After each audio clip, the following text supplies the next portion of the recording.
In every generation, there is a chosen one. She alone will stand against the vampires, the demons, and the forces of darkness. She is Harmless Phosphorescence!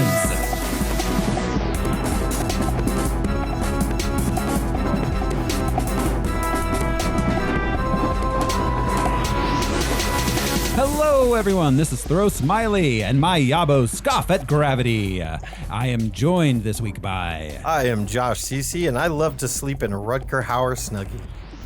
I'm Andrea Martinez, Cece, and I'm a member of the Harry Mole Club. I'm Brian Lesh, and I'm here to assert my personhood. I'm Alaric Weber. Maybe I'm a toaster, and we're all molecules. Ooh. And this is Harmless Phosphorescence, the podcast where we watch every theatrically released full-length live-action superhero movie ever made. We gather some research into the production and the source material, then we tell you all about it. And this week, we are watching Buffy the Vampire Slayer. I just met this girl named Buffy on Pike. Pike isn't a name, it's a fish. I liked her even though she seemed kind of flaky. But as it turns out... You've been chosen, Buffy. To do what? To stop the vampires. Does Elvis talk to you? And things started getting weird around here. Are we having a nightmare?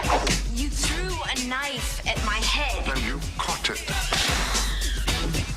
She was the one person I could really count on. Kill him a lot. Hi. What are you doing here? What am I doing here? I'm saving your butt. That is a bad guy. Can we go, please? The Slayer is unmasked. Let's finish it. I think this relationship has potential.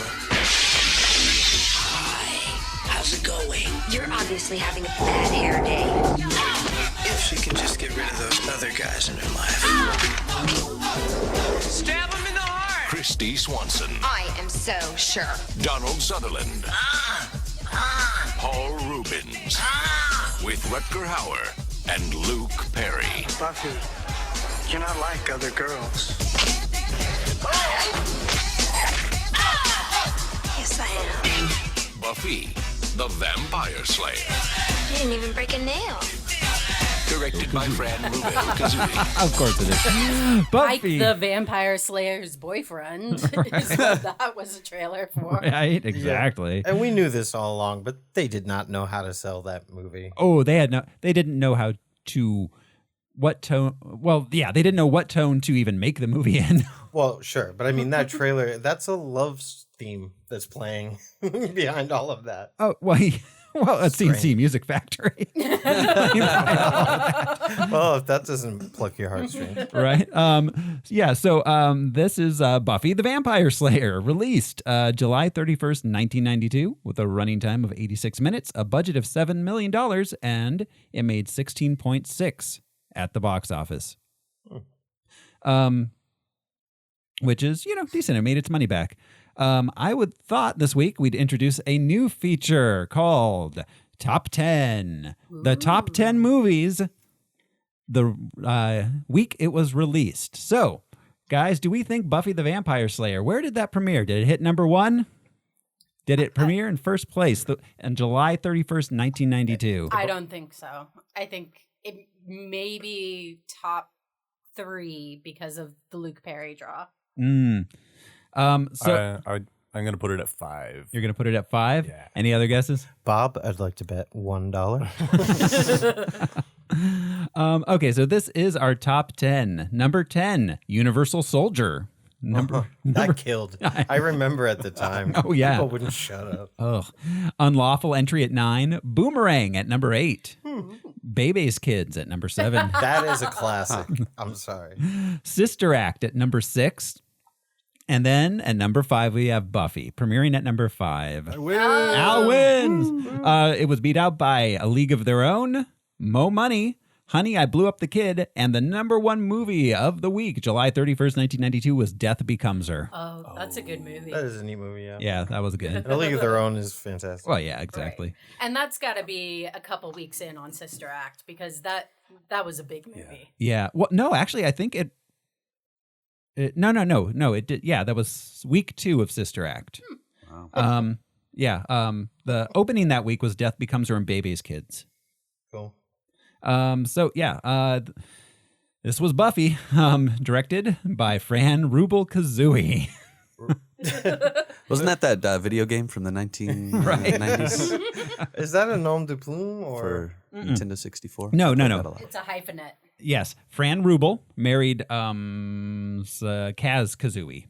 Okay, see, that didn't help me. I was like, before I ask genders, let's see if I can just use context clues. All right, so the director of this was a woman? Yes. Is a woman? Yes. Okay. Yes. All right.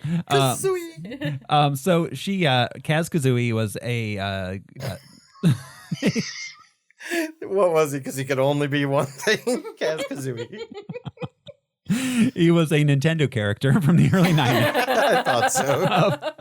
Crash Bandicoots. Yes. Exactly. So he was Japanese. And he was a Japanese producer of television and Japanese films. He married Fran Kazooie, and they started distributing Japanese entertainment in the United States. That was their main business. Oh, okay. Then Fran went on to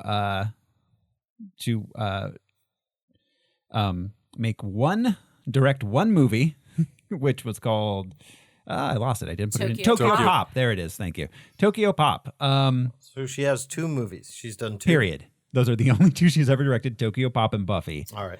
But she is doing just fine. Yeah. We'll get to why. Yeah. So they made Kaz. And She also directed an untitled Buffy the Vampire Slayer featurette, a TV short Mm. in '92. Is it like the holiday special? After, I think it was after this one. I don't know. Boba Fett yeah. first appeared in That sounds like something that they'd show on like Entertainment Tonight.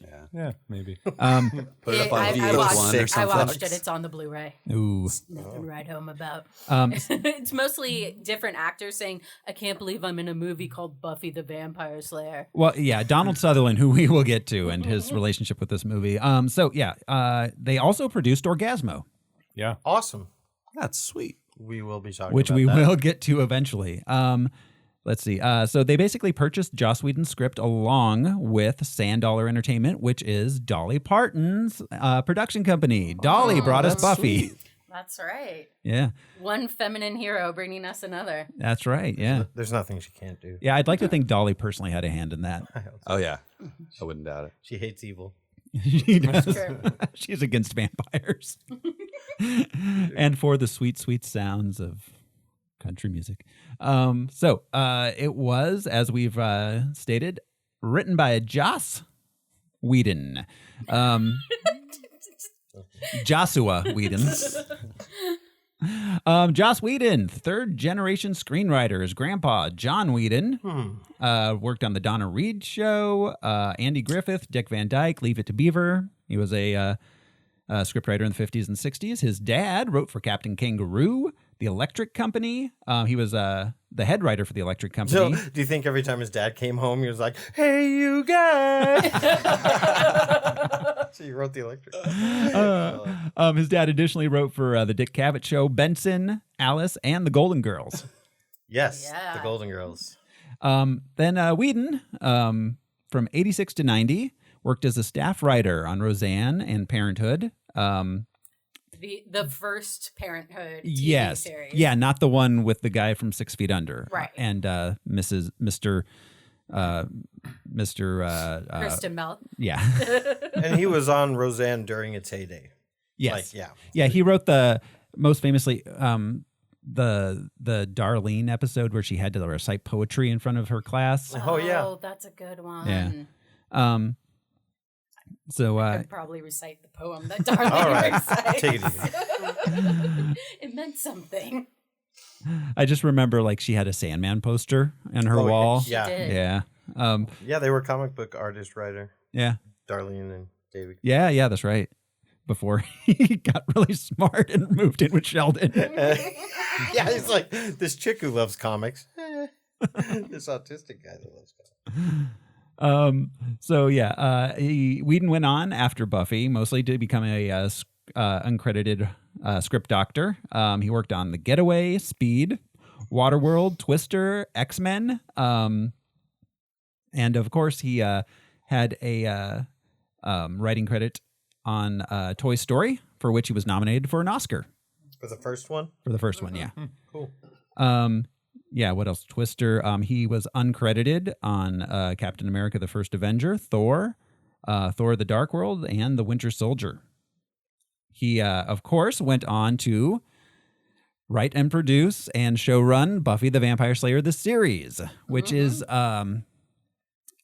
perhaps more well received than the movie was. Right. And is more his vision of it. Yeah. So for anyone who doesn't know, the movie was not what Joss Whedon wanted it to be. The script is a lot darker. The humor isn't. The script is darker? Yeah. Yeah. Than the actual movie. Than his? Yeah. Then the script is dark. The script, yeah, the script is darker than the film. It was printed in gold, is what you're saying. I hadn't seen either the show or the movie before watching this. Oh, cool. That's interesting. Yeah. So this to me, I could see a lot because I've seen all the Avengers movies and all the stuff that Joss Whedon's done since then. I didn't know that he'd done all that stuff. I didn't know that he got a writing credit on Toy Story. That's crazy. I never looked that deep into it. But you could see the Joss Whedon in this and see that it was like being stifled, if you will, Yeah. So it's just interesting. Yeah, you can see it's there in the script, but well, okay, so the direction is pretty ham-fisted in a lot of places, and sometimes just bad. Every chance it got to be dark, it went like campy. Yeah. Yeah, totally. So Fran and Kazooie, they just bought the script. That's how they got involved. They bought the script. Yeah, exactly. They bought. But a studio did. Okay, I see. They bought the script. Well, okay. So Whedon sold it to Fox. To Sandollar. To Sandollar, and then Sandollar and the Kazooies bought into it. And took it to Fox, and Fox agreed to distribute it. All right, I see. And they let Whedon be on set, but he didn't actually have any rights. He had a writing credit, but at that point he had sold it, so they were allowed to do with it whatever they wanted to do. Right? Yeah, he was brought on as a consultant, but he left after a few weeks of shooting. He said in large part because Donald Sutherland refused to read the words that were written. So Donald Sutherland improv'd a lot of stuff, like his death scene, all that Hamlet stuff. All right. Was just Donald Sutherland improving. But most of his dialogue is conversations with Buffy naturally. Yeah. And, like how bad could that dialogue have been that he came up with that stuff? Like, well, you are the chosen one. Like that was coming off of his head. Did it mess with like the lore? The stuff that he said? Well, I don't think so. Yeah, not too much. I think he kept in line enough that it was basically the same. He seemed weird and out of place. Yeah. Every time that he showed up on screen, I felt like Buffy going, whoa, where did you come from, spooky guy in a trench coat? He was supposed to be British. And in one scene, you can hear him doing a British accent, and then he just stopped, like Costner and Robin Hood style. Yeah, Costner just stopped. It's great. He looked and sort of acted like his character, Mr. X in JFK. Yeah, seriously. He just wanted them to have a conversation on the bench. Yeah, he's just the smoking guy. He's like, I arrived in Sydney at 8 a.m. on November 22nd. News had already broken. Well, the one clip that survived of him talking about this movie was him saying, "I could not bring myself to say I was in a movie called Buffy the Vampire Slayer." Well, what an asshole. Right? Then why were you? What if it was Exactly. Chad the Vampire Slayer? Would Chad, you feel yes. better? Yeah. Kiefer the Vampire Slayer, you weirdo. Exactly. Name your kid Kiefer. Yeah. Kiefer, who was in Lost Boys, Yeah. which is a very similar type movie. Yeah, I feel like he did this But movie. He's which like, has- just kill my son. Lost- He's making yeah. these vampire movies. Yeah, Lost Boys, which is a horror comedy also, but has a much better, a much more consistent tone throughout Yes. it. Yeah. Donald Sutherland needed money at the time. He was he was homeless. Those clothes that he's wearing, those Those are are his his- actual clothes. He Yeah. did those aren't costume. That was, What a homeless. His show 48 hadn't taken off yet. Yeah, what an asshole. Twice as much Wait, as wasn't that 24. Kiefer Sutherland? 24. Yeah, Oh, but Donald 40. Sutherland But he's is his twice dad. as But much. so it's twice as much. Twice as much. I haven't You seen get an any of extra these day things. because it's hard for him to get around. If he's going to jump between buildings, shit, man. He's got to practice, like run to the edge and then stop. And he's not as good at the internet. So it's just 48 hours right. as Donald Sutherland in the trench coat. I'm not going to go And on a Eddie tirade, but that is so aggravating, that kind of shit. It's Oh, like, God. if you don't want to be associated with a movie called Buffy the Vampire Slayer, don't take the gig. Yeah. Like, why take the gig Yeah. and be an You're asshole? Donald. Money, You're- obviously, but it's like, you make pretend for a living.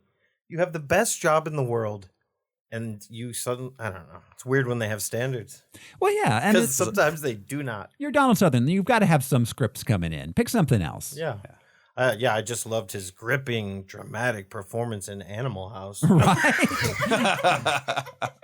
Well, I mean, I feel like he really got to the bottom of that performance. That's right. We're just an atom on a fingernail. I disagree that actor is the best job in the world. I think it's Kitten Rancher. Oh, hey. Well, you're on your way. Yeah. I'm moving to Montana soon. So, okay. So Joss Whedon, yes, he went on to showrun and the Buffy the Vampire Slayer series, which if you have not watched, go watch that. It is an incredible series. Yeah.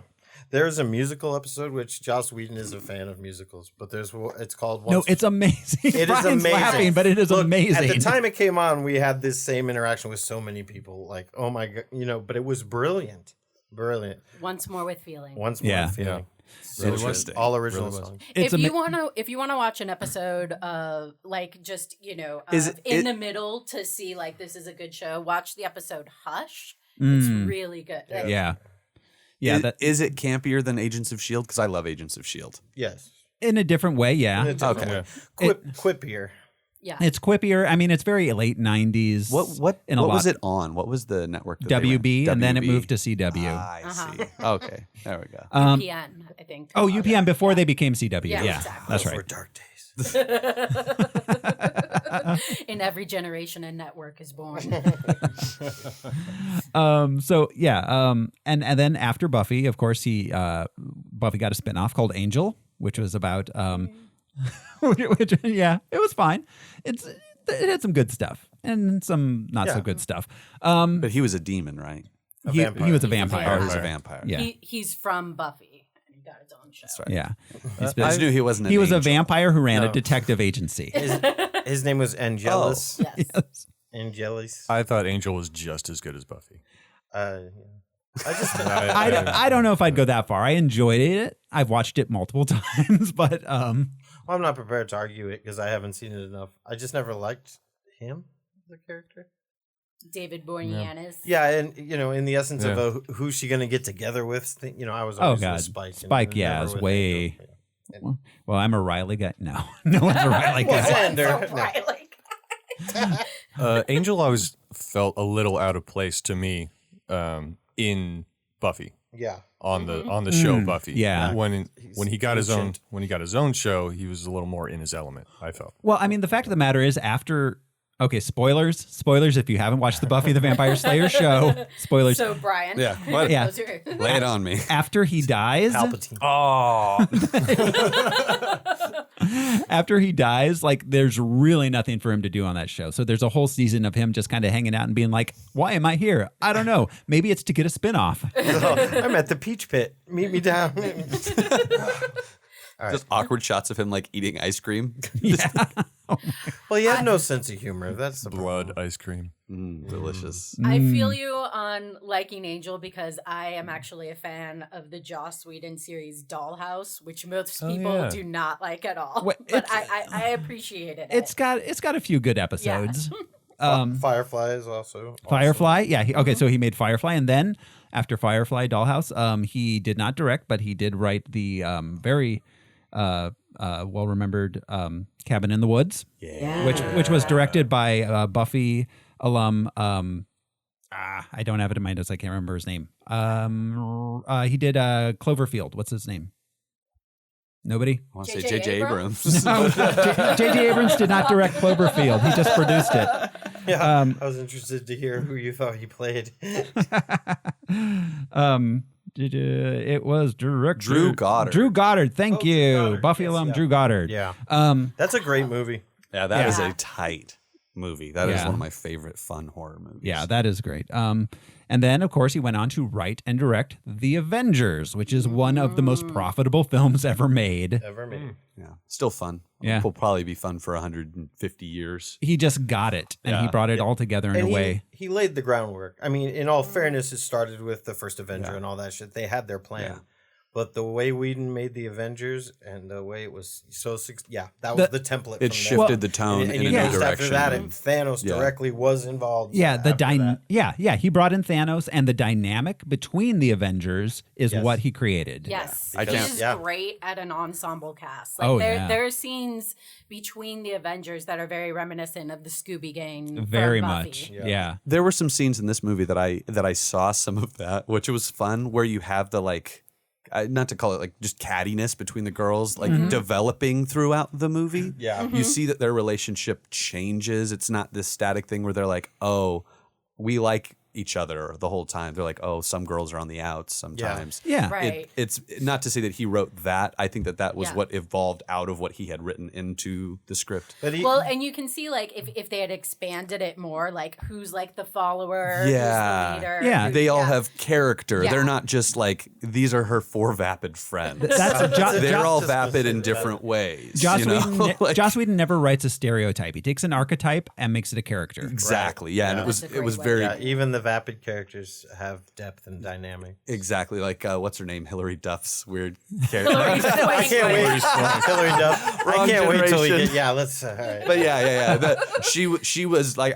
I kept laughing at how she had been written. I was like, God, Joss Whedon is doing that thing. Yeah. Where you watch a character. I'm not watching this actress because she's the famous person. I'm now watching her because she's the one who's doing dumb stuff. Yeah. This was Hilary Swank's first movie. Yeah. Which, okay, so all right. She was yet to get her ass beat over and over. Yeah. But so she does get... Joss Whedon, then he did Age of Ultron. Which I was surprised to hear people didn't really like. That's my favorite one. That movie was contextualized by the future and got better every movie that came out after. It really did. Really did. I love that movie. I do agree that the Black Widow Hulk stuff's... I thought it was fun. I don't know. It was interesting. It made sense. They gave us a good reason for it. I get why people complained about it, but... it kind of leaves off... So, it leaves off where... There's this Black Widow Hulk thing, and then they never address it again in subsequent movies. Yeah. The romance is weird. The stuff where she can tame him and stuff, that's very necessary for that level of Hulk. I think at that for time. his development. So it's like working with a grizzly bear or a tiger in a certain, you know what I mean? Yeah. And I think the romance was the way that they addressed it was just with awkwardness, which is kind of realistic. Right. Which is very Joss Whedon-y too. Well, and it was because it was a workplace relationship. Right. Yeah. And you see him not to get into this whole thing, but people talked about this a lot, where you see her and he goes like, "Hey Nat," she's like, "Hi, have you been alive?" That's all I want to know. And he's like, whoops. We were like getting really close, and I went to space. Yeah, right. He's like, we're at work, but God, I would really like to see your penis. Yeah. I can just get sort of an idea of what I'm working with. Well, and then when he sees her again for Endgame, he's in that Hulk hybrid state. Yeah. So she has a look of like, okay, well, this isn't going to happen. Oh, through that whole scene, human she's watching woman. him weirdly. Okay? If you watch Black Widow and nobody else at the booth, she's reacting very strangely to Bruce. Yeah. It's like, oh, you perfected this and didn't call me. Well, and I think that's an Not lost interesting in space. development in that whole relationship of them. They did it casually, and people kind of missed that. Instead of them making that the center of the Hulk movie or something, I don't know. I just loved Hulk and Buffy. This really brought. Yeah, it was great. We'll talk about this more in like 3 years. Yeah. When you guys get to we'll get there. Endgame. So getting to the cast, we got Christy Swanson as Buffy Summers, which of course would later go on to be played by Sarah Michelle Gellar for 7 years. Christy did a good job. She was great. Yeah, She was captivating. Yeah, she was a good ingenue. She was. She actually didn't have a last name in this. No. Her last name was never mentioned. Wasn't it? Buffy Summers. I think it was in the credits though. Okay, maybe. I think. Christy Swanson as Buffy. Yes. We can agree on that. What if there are 2 Buffys in her class? Then how are you supposed Well, to yeah, you exactly. gotta have the Know last which name. Buffy is which. Okay, Buffy R. Buffy S. her first starring role was in Wes Craven's film Deadly Friend from 1986. She was then in the film adaptation of V.C. Andrews' Flowers in the Attic. Yeah. She Hot Shots. Yeah. And after Buffy, she went on to be in The Program, The Chase, 8 Heads in a Duffel Bag, Big Daddy, and Dude, Where's My Car? That's a fun movie. Yeah, and The Chase is a good movie. She did have bit parts in Pretty in Pink and Ferris Bueller's Day Off. Right. Yeah. Oh, She's yeah. the girl who flirts with Ducky at the very end when Ducky doesn't get Andy. And she's also the girl in Ferris's class giving the explanation of like, I heard he. Mhm. Yep. Cute. We've got Luke Perry as Pike. He became, Mr. Dylan McKay himself. Yeah. I like him more now that he's dead. And it's not that I like him because he's dead, but I'm noticing him more. Ella likes Riverdale. And I don't know. I never would have said, "Oh, too bad we lost Luke Perry." When watching even this, I was like, "Oh, too bad." A lot of people have come out with just stories about like what a great guy he was. That he was a really great guy and really humble, and that he never, even when he was at the height of heartthrobbedness, that he never had that go to his head. Yeah, I read Joss Whedon saying like I met him and we immediately got along. We started talking about things that we both enjoyed that were similar. And for those of you who did not buy the official 90210 biography from your Scholastic School Book Fair, is there anyone? No. He was like, like laying asphalt and doing construction when he got cast in 90210. Oh wow! So it was like straight from like struggling actor to rocket figging. Because some idiot in a Mercedes-Benz saw him shirtless shoveling something. And he's just like, "That's Hollywood." that is fucking Hollywood. is Hollywood. I was upset to hear Joss is from the business. That's lame. Yeah. After 90210, he didn't have a whole lot going on for quite a while. He was sideshow Luke Perry on The That's Simpsons. right. My face. He did guest roles in Criminal Minds, Law and Order, Will and Grace. His big star push in the movies was 8 Seconds, which also came out in 1992. Oh, that's a rodeo movie, yeah, right? where he played a bull rider. He wasn't a rodeo clown. This was his first movie too. This was a lot of people's first movie. Yeah. Oh God, yeah. He was a rodeo sword swallower, not a clown. That's so dangerous. Yes, I'll watch it. He was in The Fifth Element, most recently in Once Upon a Time in Hollywood, and in Riverdale, in which he starred up until his early death. He was really good in Once Upon a Time in Hollywood.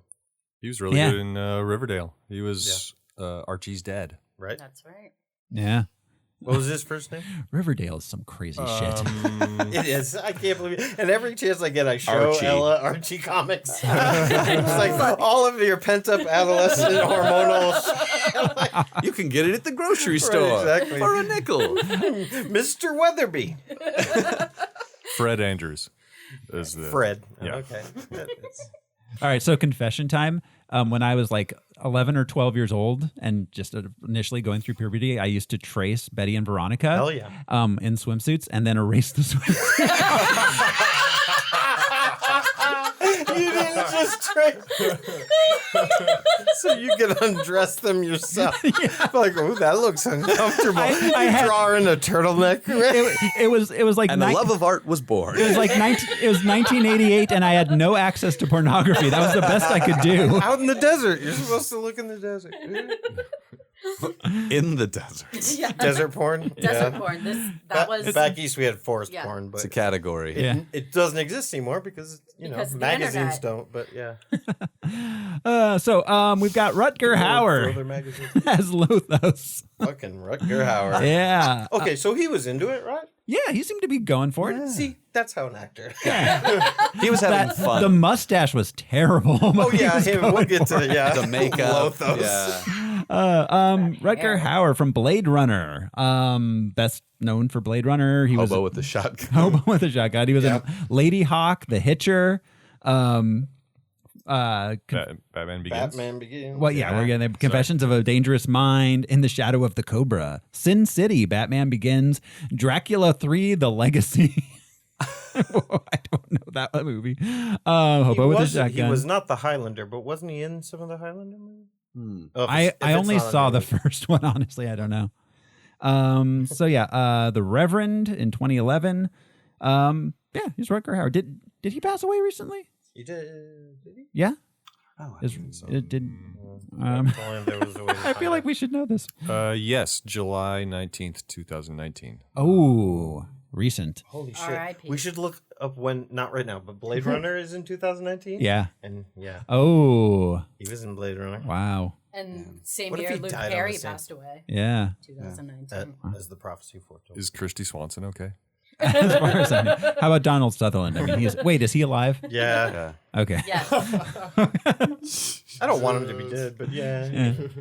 He rose to fame after starring in films such as The Dirty Dozen, MASH, Kelly's Heroes, Clute, Don't Look Now, Fellini's Casanova, 1900, Animal House, Invasion of the Body Snatchers, Ordinary People, and Eye of the Needle. He was in JFK, Outbreak, A Time to Kill, The Italian Job, Cold Mountain, Pride and Prejudice, The Hunger Games. President Cornelius Snow. Yeah. He's all, this has integrity. Look at the way Stanley Tucci's looking. I will act against Philip Seymour Hoffman's digital representation. We got Paul Rubens as Amelin. We touched God on among men. Yeah, we touched on him briefly last week on Batman Returns. But this time he actually gets to talk. He joined the Los Angeles troupe The Groundlings in the 1970s and started his career as an improvisational comedian and stage actor. In 1982, he began doing a character called Pee Wee Herman, which he got an HBO special for that. And then that got turned into a movie and a series. And in the special, Lawrence Fishburne was Cowboy. Cowboy Curtis. Yeah, and Phil Hartman was in the special. Sailor. Oh, Captain something. Captain Carl. Yes. Anyways, Yeah, but his Phil. groundling buds were in the special. I loved that. Yeah. Special. You know, the special was great. The show, while a Saturday morning kids show, was really cool for the time. He made a they got to say Mickalikahi. he made a sequel, Big Top Pee Wee. And then he kind of retired the Pee Wee character for a while. Why did he do that?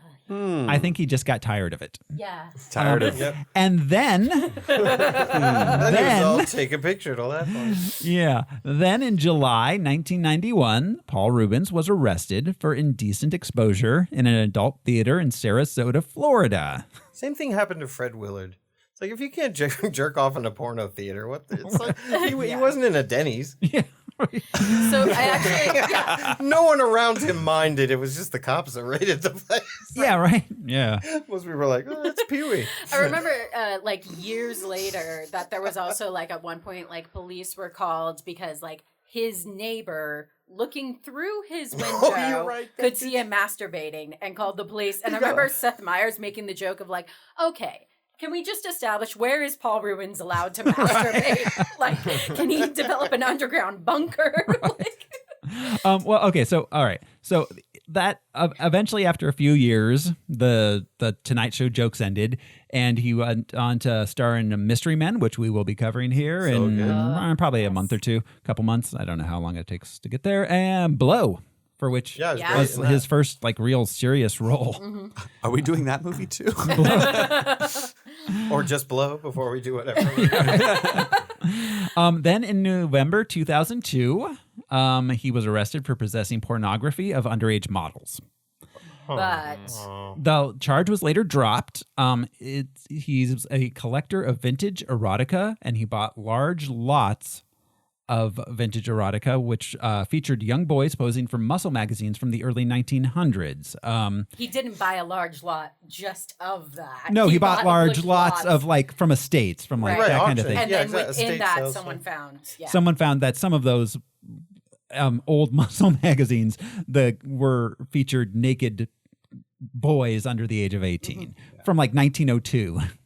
So it's like, all right. So it wasn't like something that he had like in his parlor, his no apartment, sex you know? dungeon under yeah. that house of his. Yes.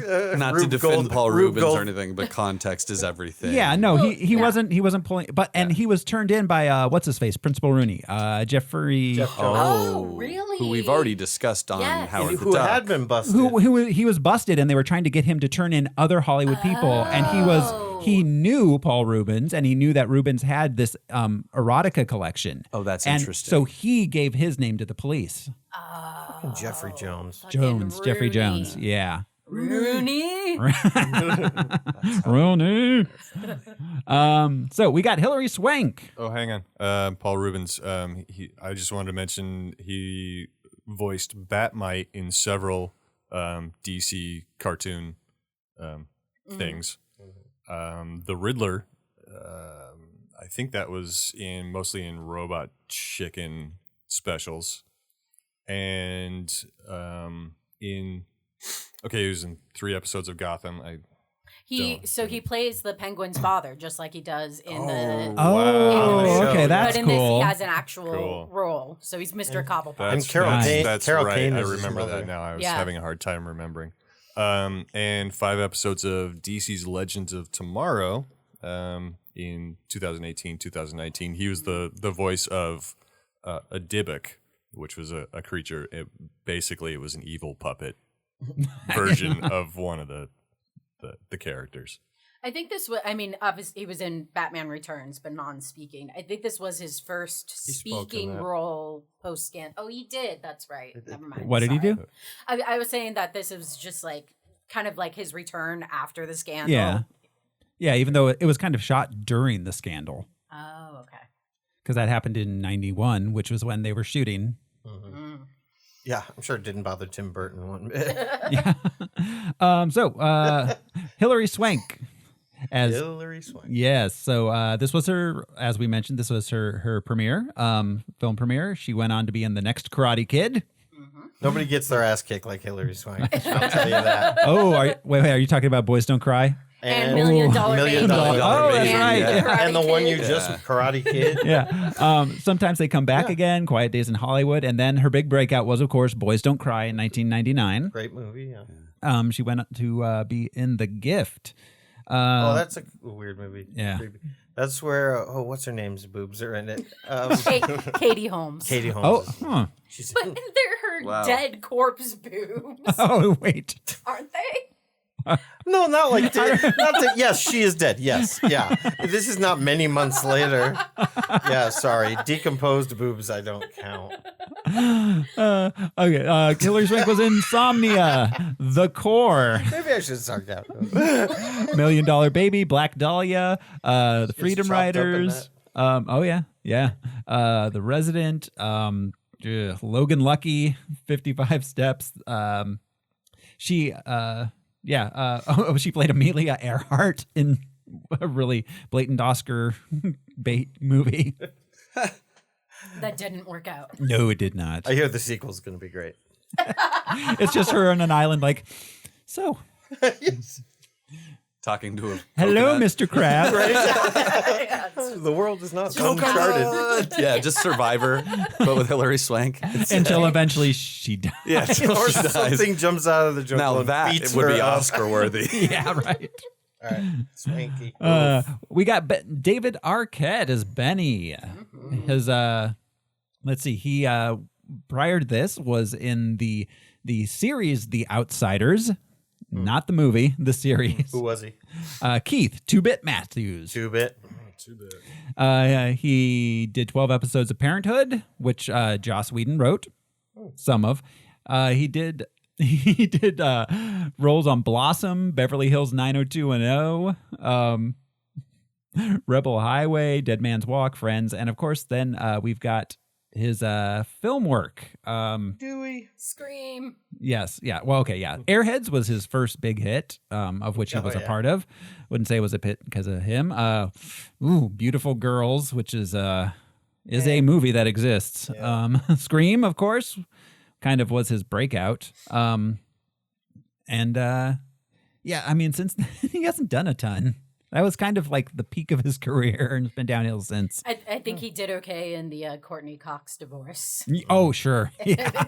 Getting some of that Friends money. I'll be there for you. Muppets from With Space. Alimony. Muppets from Space. Oh, Ready to Rumble. That was a fun movie. Oh, that was a fun movie. Oh, yeah. Gordy Boggs. My favorite part of that movie was when they got a ride with the nuns and they started playing the guitar and got the nuns singing "Running with the Devil." Running with the devil. Yeah, their choir. That is a good movie. Okay, so we've got Stephen Root, the great Stephen Root as Jimmy James. Yeah, hell yeah, the man so nice they named him twice. Yeah. As Principal Gary Murray. He's an American actor, voice actor, and comedian. Starred as Jimmy James, most famously. And on News Radio. Yes, as in News Radio, and actually maybe most famously as Milton in Office Space. And most people don't even know that that's him. No. Which is my favorite thing ever. Or the whole thing was based off of shorts Mike Judge did called Milton. Yeah. Just following Milton is where it all came from. Yeah. That's why from he the has very that voice beginning. and everything. Well, yeah, and then speaking of the Mike Judge connection, he voiced Bill Dotrey and Buck Strickland on King of the Hill. Yeah. He played Captain Cavada in the Star Trek Next Generation two-parter Unification. Mm-hmm. He was Mr. Lund in Oh Brother, Where Art Thou? Gordon Pibb in Dodgeball. Yeah. Let's see. He was in The Man in the High Castle. And Barry.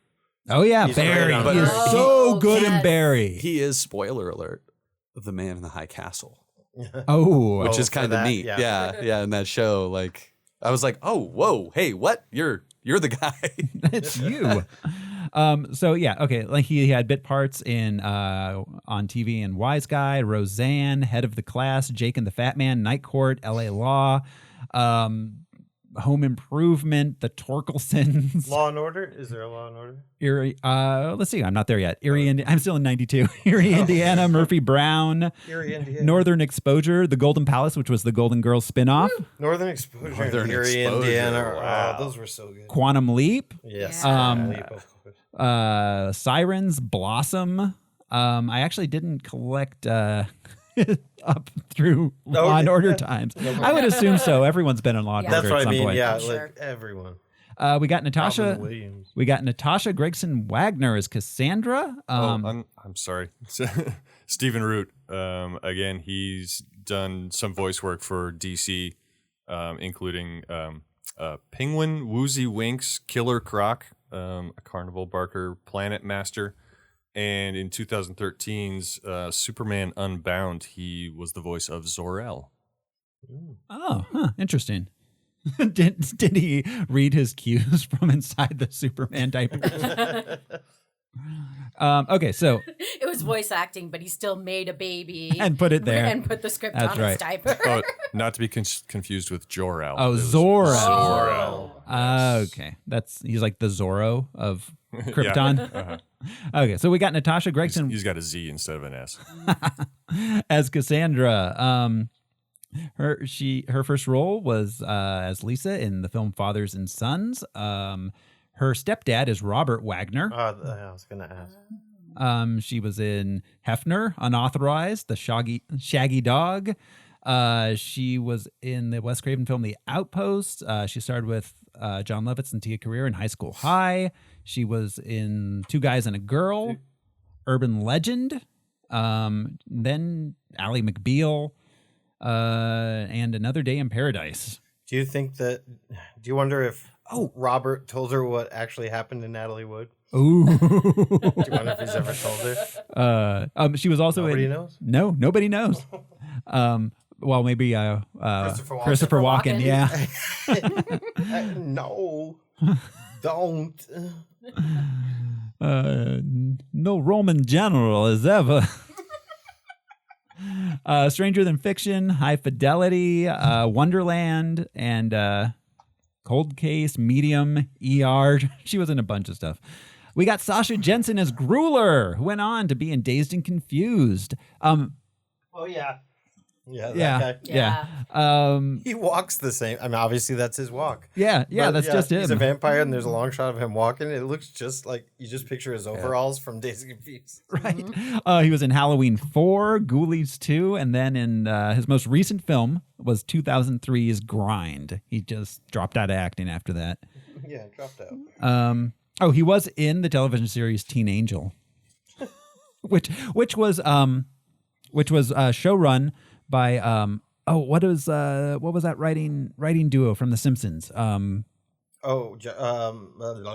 Weinstein and Josh. Yeah, Weinstein and Oakley and Weinstein. That was showrun by Oakley and Weinstein. Awesome. Yeah. That was a TGIF show. Ooh, those are two of the funniest Simpsons. Yeah, they were probably them with what's his face that did Schwartzwelder. Yeah, well, Schwartzwelder and what's his face that came from Get a Life that did season 5. Sam Simon. Not Sam Simon. Al Jean. Not Al Jean. Vitti. I'll remember later. We got Tom Jane as Zeph. Yeah. Oh, I didn't notice that. Yeah. Yeah. Doing his best Luke Perry impression. Yeah, totally. Right. He went on to be in a number of things. We'll see him again in Crow's City of Angels and as the Punisher in 2004. Awesome. Yeah. Can't wait to see his sewer apartment. Right. Of course, he was in Boogie Nights, Thin Red Line, Oh, he Magnolia, was great in The Boogie Mist, the 2018 Predator. 61, the HBO, the baseball one. He was in Hung. And The Expanse. Yeah. His first couple of seasons of The Expanse, he's great. He was on Arrested Development. He was method studying to be a homeless person. And Tobias thought he was homeless. Yeah, so great. Oh, no, yeah. Portia. Yeah. He's my favorite character on The Expanse. Yeah, he's so great. He made fedoras cool somehow. No, that guy did. Well, he brought the fedora back in my mind. Keeps the rain off my head.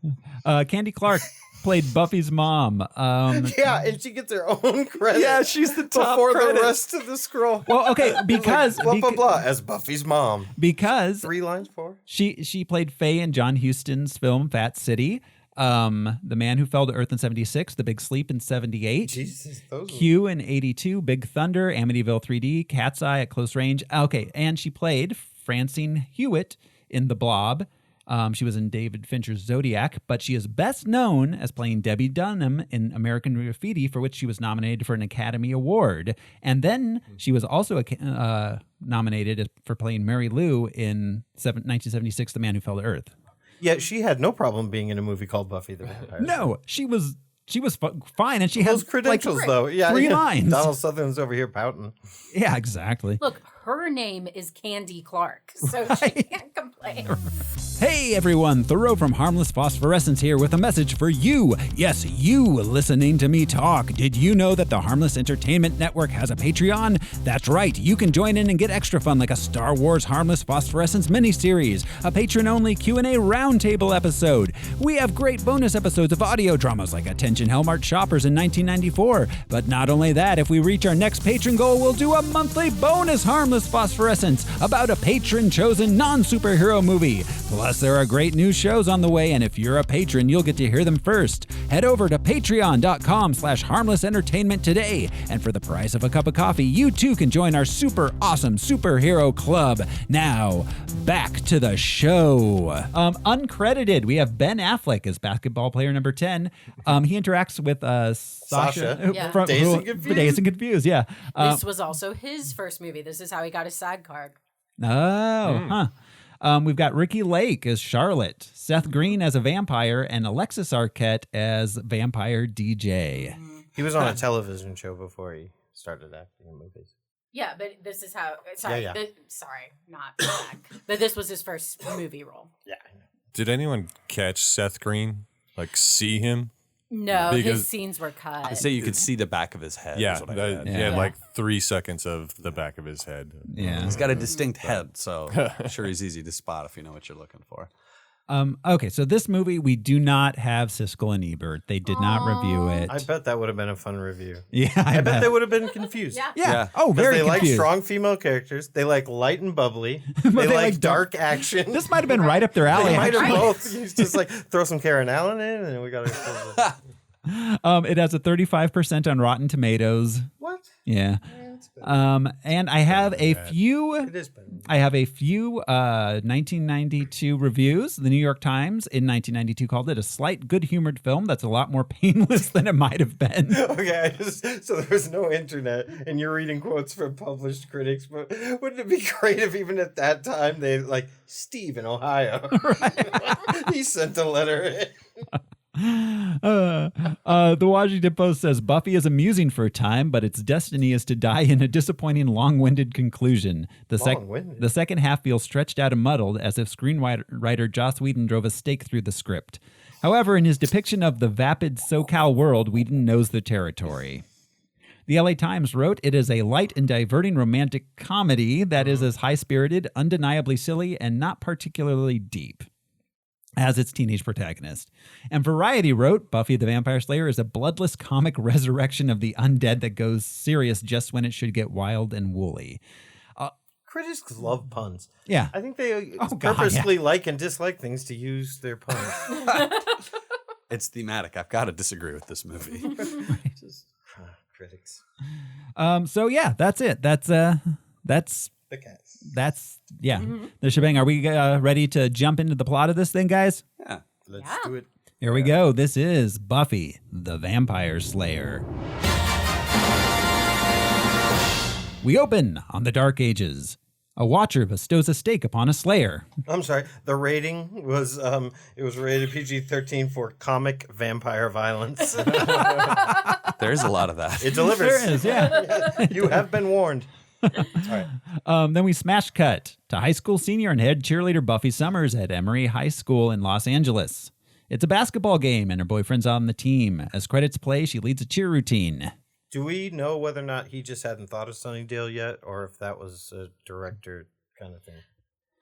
It's supposed to be very much like a commentary on LA, because if you go, I forgot to mention this when we were talking about production, but Joss Whedon did a graphic novel called The Origin, which is like closely the script that he wanted to happen. Okay. And part of it is that Lothos, the head vampire, picks LA because everyone there is so self-absorbed that you can get away with killing a lot of people before anyone catches on. And which we see a little bit as like the newscasters talk about all these deaths and nobody notices. Nobody cares. Yeah. They care more about the girl having the jacket. Yes, than the girl. exactly. It's not outrightly stated, which is kind of a bummer because that's like a thing you'd want to outright state in a movie like this. Yeah. Yeah. If I remember correctly from the first episode of the Buffy series, she was just moving to Sunnydale. Yeah. Well, Because that's the Hellmouth. There was no Yeah. talk of Hellmouth. Hellmouth. yeah. And they actually It's a state gateway. she went to Emory High School. Right. That she burned down the gym. Right. Oh, okay. Which is not what happens in this movie. No. But yeah, so what Joss Whedon has said is that the film is not canon, but that his original script is canon. Yes. And so Buffy Summers in the first episode of this TV series references things from that original script. Some of them line up with the movie and some of them don't. Yes. Man, he's so George Lucas-y with canon. It's so interesting. Yeah. Well, and no, because I mean, it's called the Buffy verse because there is between comics and spin-off. Angel, yeah. And there is actually a content, large amount of universe building here. It's just interesting that he wrangles a lot of it but like with this movie being like it's not part. No, Yeah. it's that. You named those things, and for a second, I almost said they should make a Buffy movie. I was thinking Michelle Gellar and all that. Yeah. That cast. Well, and so there was talk about 2 years ago. No, not even that long ago, but last year. Yeah. Of rebooting Buffy or making a new Buffy of a new generation. Joss Whedon is not connected to it. And it has yet to really have any movement. So Also, about 10 years ago, they talked about a new movie Uh-huh. that Joss Whedon, again, was not connected to. Warner Brothers just wanted to, like, reboot it. yeah. And reportedly, that script was horrible. Yeah. That's a shame. They should just dump money on him and be like, dude, have fun. Right. And then you can stop complaining about us in the press. Right? Okay, we cut to a mall. Buffy and her friends. This is called the Light Ages now. Yes. Buffy and her friends are shopping. They talk about school, check out a yellow jacket, and discuss seeing a movie. Bogus Corn. As they enter an elevator, they're confronted by a mysterious Donald Sutherland in a trench coat, but they blow him off. And they say, what a homeless. Right. They do that a few times, using homeless as a noun. What's she doing with that homeless? Yeah. Whew. And we forgot to mention a fun cameo, but the coach who's really into positivity. Oh, yeah. He's Mark DiCarlo that He some of us might is. remember from the show Studs. Oh, yes. Yes, That's right. Studs. Studs. Hilarious dating. Oh, my God. Brian, you're too young, I imagine. Mimbos. I do not remember that. Yeah. His pep talk to the team was funny and Like very LA. very LA. It's like Yes, let's not be so defensive out there. What do we say on the court? Repeat it. I am a person. I have the right to the ball. Did anyone catch the Hogs mascot? Because it was terrifying. It was Oh, like God. From the Hills Have Eyes. Yeah, no, it was awful. Like that kid made it, and then he showed up. Like, can I be the hog? A little later in the movie theater, they're talking about Buffy's parents going out of town for the weekend and annoying Luke Perry and David Arquette, who are seated behind them and have snuck into the movie. After the movie, Buffy's boyfriend Jeffrey and his jock buddies Zeph and Gruler arrive at the mall. She says hi to him, and Gruler decides to walk home. Yeah, and there's that he has that line, or not Gruler, but the other friend has that line Zeph. where she like Thomas Jane. No, Zeph is the Zeph is the mechanic. That's right. Yeah, he's much later. can't- Jeffrey is Jeffrey. Yeah. Okay. But like Buffy leans in to kiss, and like the friend's like oogling her butt and says like, I don't mean to sound sexist, but can I borrow her? Yeah, it's pretty bad. Yeah. Well, when anybody says, I don't mean to sound ...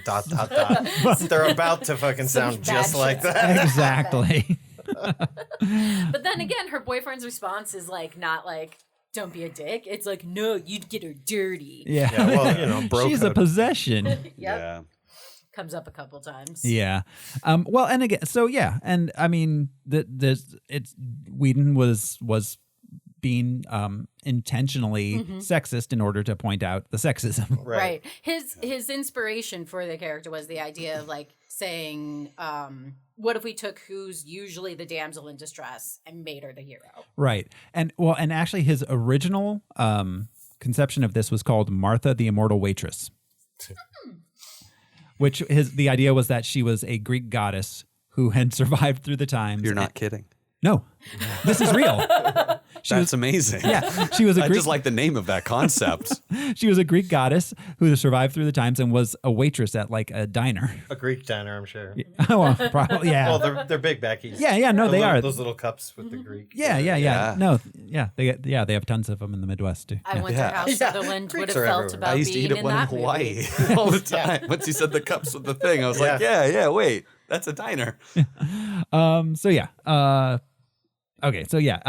After the movie, we do that. Then on his walk home, Gruler hears a noise behind him. He turns to find a creepy Paul Rubens, a vampire Amelin. When is he not creepy? On a carousel, eyeing him up. He obviously didn't take a chill lozenge. And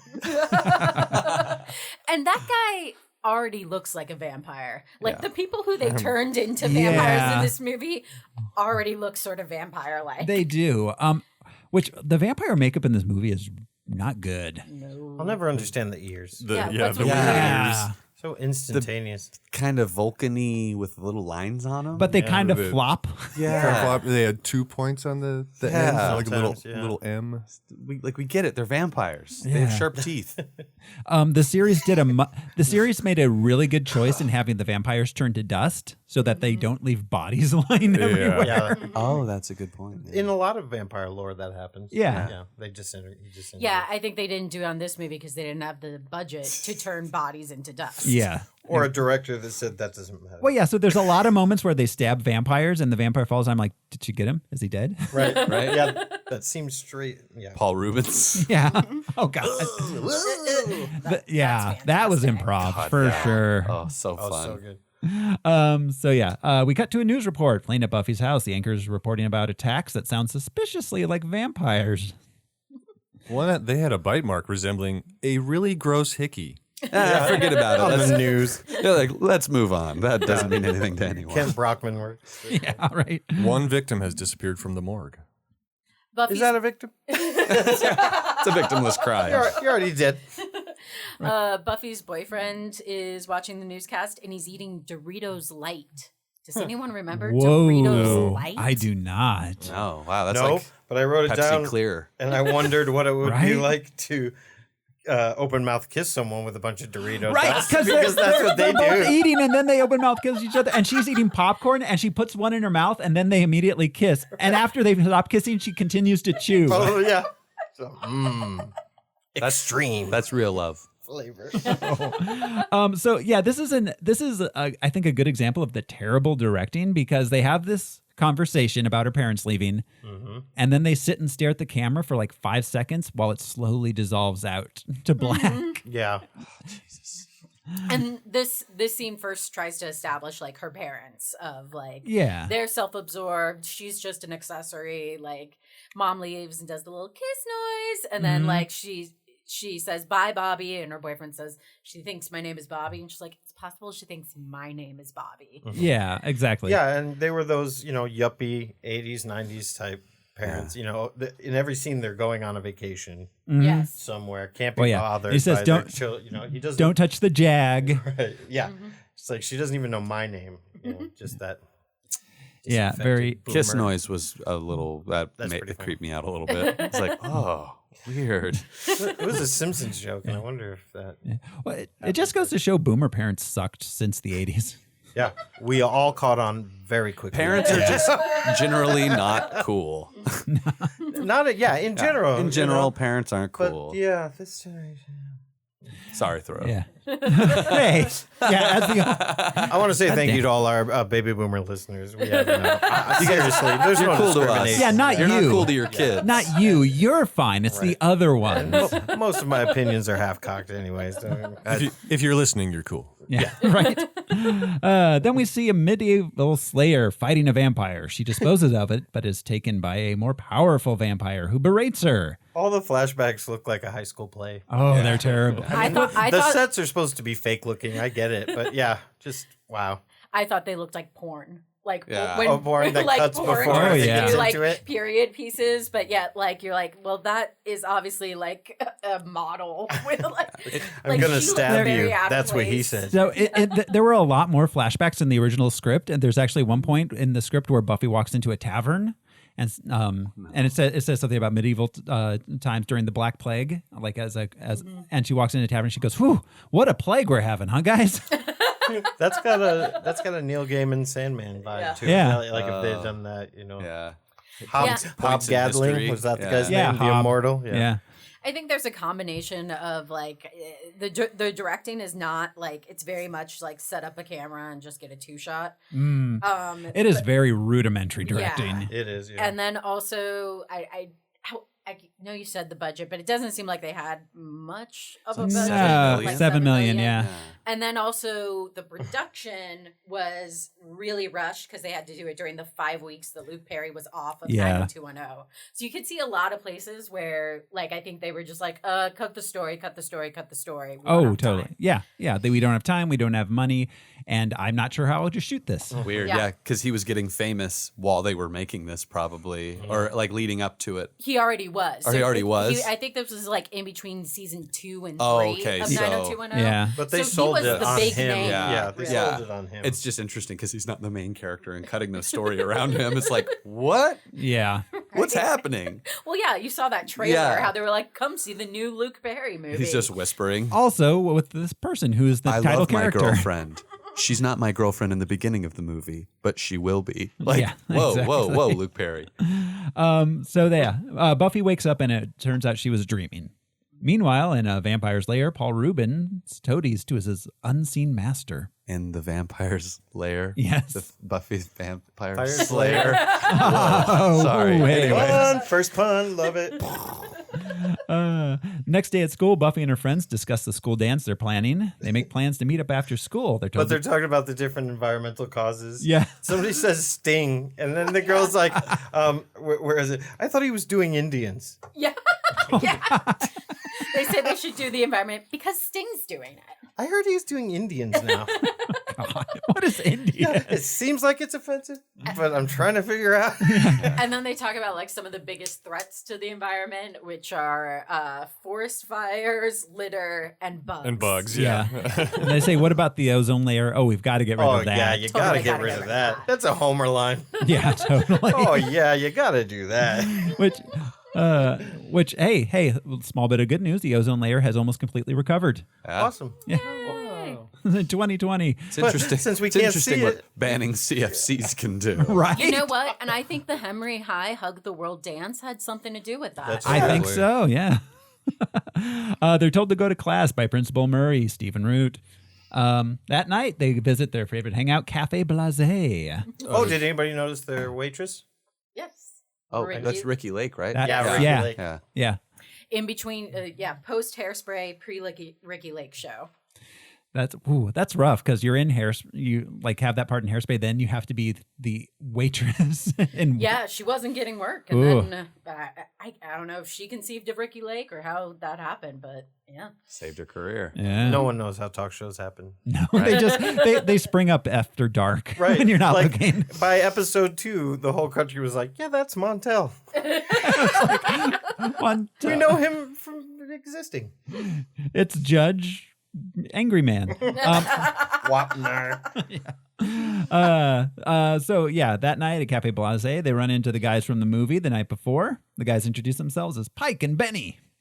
Pike's not a name; it's a fish. Yeah, so she's kind of smart. Just prior, we saw that Kimberly, played by Hilary Swank, has purchased the yellow jacket that Buffy wanted. That she had said was so 5 minutes ago. Yeah. Oh, bitch. It's fucking vintage Kimberly. now, right? It's Retro. It's retro. Oh, fuck you, That Kimberly. was a new thing in the 90s, too. Being retro was new. Oh, the fashion in this movie, I am all for it. Yeah, I can't wait till we get to the dance. It is this perfect moment in early 90s when they started being nostalgic about the late 60s, early 70s, like that the happened Technicolor and big flowers and everything like that. Look at Happy Days. But like pre-grunge, so it's all just yeah. this Neon. Technicolor and patterns. Well, and and like big, the whole Blossom era with like big flowers on everything. Yeah. Baggy. People forget how big the 60s were in the 80s and 90s. They do. Yeah. They were like the 80s are now. Right. To the No, absolutely. Yes. Yeah. Everything was charming and idyllic and, even somewhat the 50s. That's what all these bozos are talking about being great again. Yeah. Just how beautiful it was mowing your lawn, getting your milk delivered to your fucking door. lynching the black guy that talked to your daughter. Oh, right. Yeah. I was thinking the Dick Van Dyke Show, but all right. But Happy Days proves that. Yeah, like just out of frame within in all those instance- shows, this shit was happening. Exactly. Well, yeah. No. We're already nostalgic. The other day, Jude and I were just playing videos from the 80s and 90s and on YouTube, and I played Buddy Holly. And he was like, "What is this?" I was like, "It's Happy Days." Right. This was a 90s video about a 70s show about the 50s. Right. And that diner's called Al's? Yeah. Is that guy Al? No. No, he's not. I was like, "It's the Fonz." He was like, "Well, yeah, I know the Fonz. Yeah, sure. Everyone knows the Fonz." I was like, "Well, he was from a show called The Happy Days. How do you know the Fonz and not Happy Days?" That is interesting. Pop culture's a weird thing. Right? It is, especially now. It's osmosis. And then You you have were to like, seek I it gotta out go. before. Tone touch to the jag. Kiss noise. Kiss noise. So they run into Pike and Benny. They trade barbs. Pike and Benny leaves. They cut up their wiener. Yeah. Pike After he waves it at her. Yeah. which is exactly. another terribly directed and edited scene because it happens off screen and there's whoosh noises. Right, and then it comes back and it's cut in a very odd way. That yeah, we it's should like have seen. down Down this the middle. middle. Yeah, I wasn't slopping it off. Yeah, it's very strange. But the way Luke Perry or Pike aggressively eats that bun, is very, Well, and spits then it later out. spits it out when they were just turned down. Well, for a like, day. but like, yeah, he spits it out thinking- like when he realizes, oh, there's no hot dog in this, or like, what was that? I think he spit it out because it was when she had like cut the wiener, and he was like, "Oh, that's gross." Like the image. He was revolting. Yeah. It's just a terribly directed scene. Yeah, like they cut away just because they couldn't shoot cutting a hot dog. Right. Like you really can't handle that effect. Well, not cutting it in a cross shape so that it flops up. But like, what? It's like 4 or 5 takes. You could probably do that right. That's, yeah. This is a movie about killing vampires. If you can't shoot cutting a hot dog in half. They should have had a hot dog coach. Well, if you on set. if you really start Like the watching the ducks. vampire killings, there's tons of like vampires like grabbing the stake as it goes in and just holding it in place and falling down. Yeah. Be the hot dog slayer. So Pike and Benny are drunk. They leave. They discuss getting out of town once the car is fixed and how hot yet stuck up the girls are. Okay, can I just point out, it's like, that's such a common trope. You know, the two young boys, as soon as I fix this car, we're out of here. Right. We're going to go to Dubuque because we live in LA already. Right. They live where everyone goes. Yeah, where are they going to go? Can't wait to get out of this 2-bit town that has everything on earth. I'm going to go to Sacramento, baby. I want to go somewhere where they screw up my lattes. I want to go somewhere where they haven't heard of lattes yet because it's 1992. They've existed for hundreds of years. It's hot milk.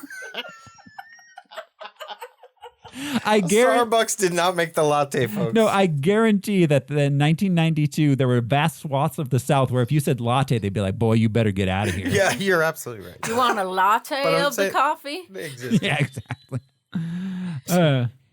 So Pike passes out drunk, and Benny is grabbed by Paul Rubens, who bites him and pulls him over the edge of a cliff. Donald Sutherland arrives and saves Pike from the same fate as Benny. Later, Pike says, I almost pulled a Hendrix. Ooh. Because he passes out drunk. That's right.